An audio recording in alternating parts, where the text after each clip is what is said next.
สวัสดีครับท่านผู้ฟังที่เคารพทุกท่านผมเล่าถึงยุคพระศรีอานหรือพระพุทธเจ้าในอนาคตที่มีบันทึกในพระไตรปิฎกมา2 ตอนแล้วครับวันนี้ก็เป็นตอนที่3คราวที่แล้วผมเล่าถึงตอนการเกิดสัตว์ถันตะกัป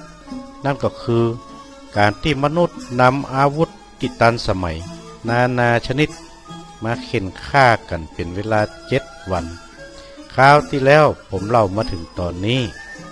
วันนี้ก็เป็นโอกาสอันดีที่ผมจะได้เล่าถึงยุคพระศรีอานให้ท่านฟังต่อไป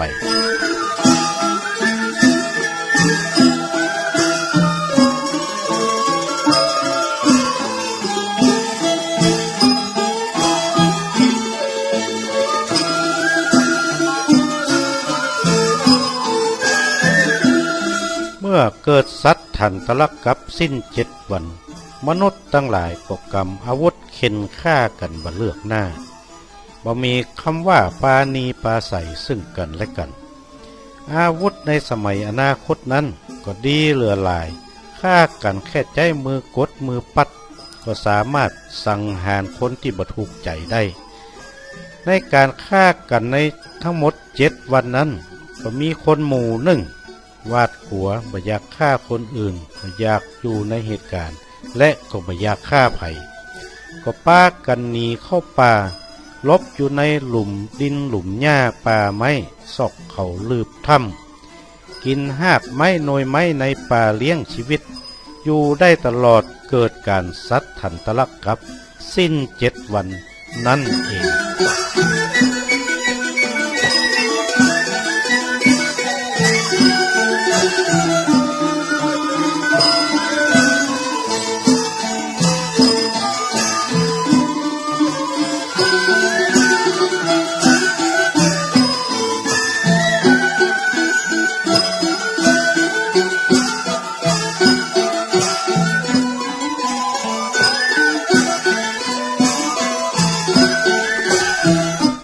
หลังจากครบ7 วัน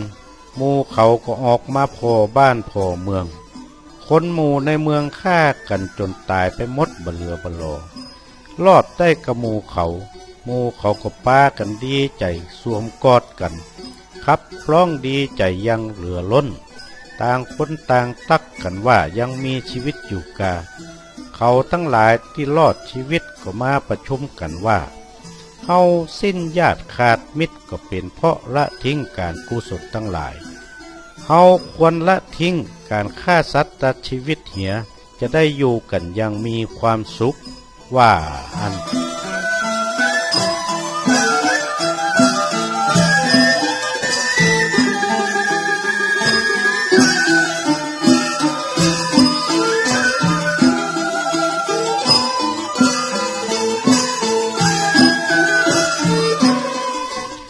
จากการปฏิบัติศีลปฏิบัติธรรมอันเป็นกุศล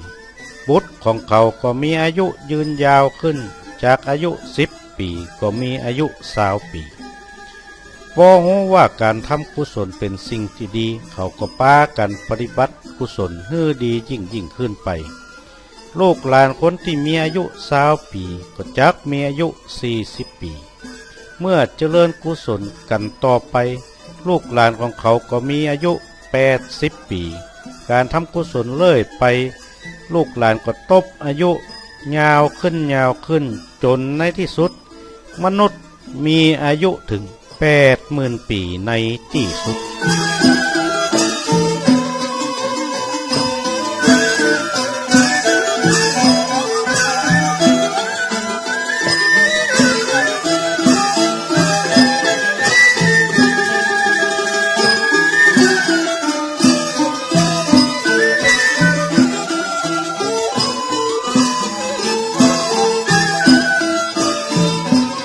เมื่อมนุษย์มีอายุ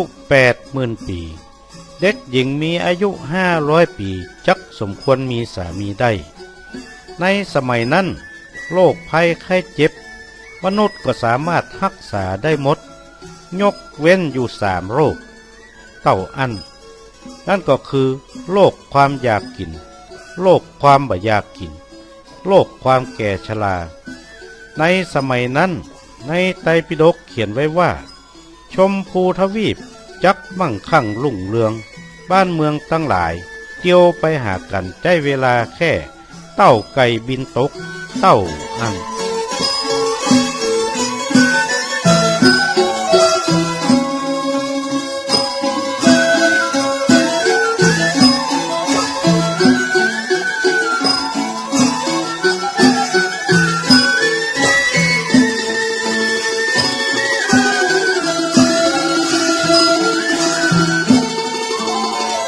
ในสมัยเมื่อคนมีอายุ80,000 ปีในไตรปิฎกเขียนว่าชมพูทวีปนี้ประหนึ่งว่าอเวจีนรกจักยัดเยียดด้วยผู้คนตั้งหลายเหมือนป่าไม้อ้อฉะนั้นและเมืองพาราณสีจักเป็นราชธานีนามว่าเมืองเกตมดี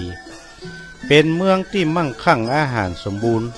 และในโลกนี้จักมีเมืองใหญ่น้อยถึงหมด84,000 เมืองมีเมืองเกตมดีเป็นเมืองประมุขกว่าอัน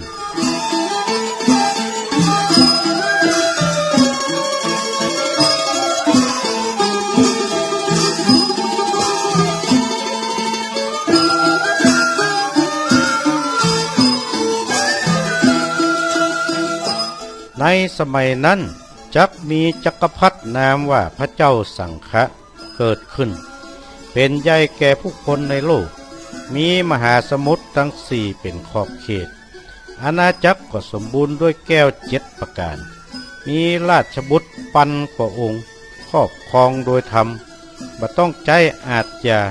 ประชาชนเจ้าเมืองก็มีความสุขกันทั่วหน้าในยุคนี้ก็เกิดมีอริยบุคคลเป็นพระพุทธเจ้านามว่าเมตไตรก็จะเกิดขึ้นในโลกพระองค์เป็นอรหันต์ตรัสรู้เองโดยชอบเหมือนพระพุทธเจ้าองค์ปัจจุบันนั่นเอง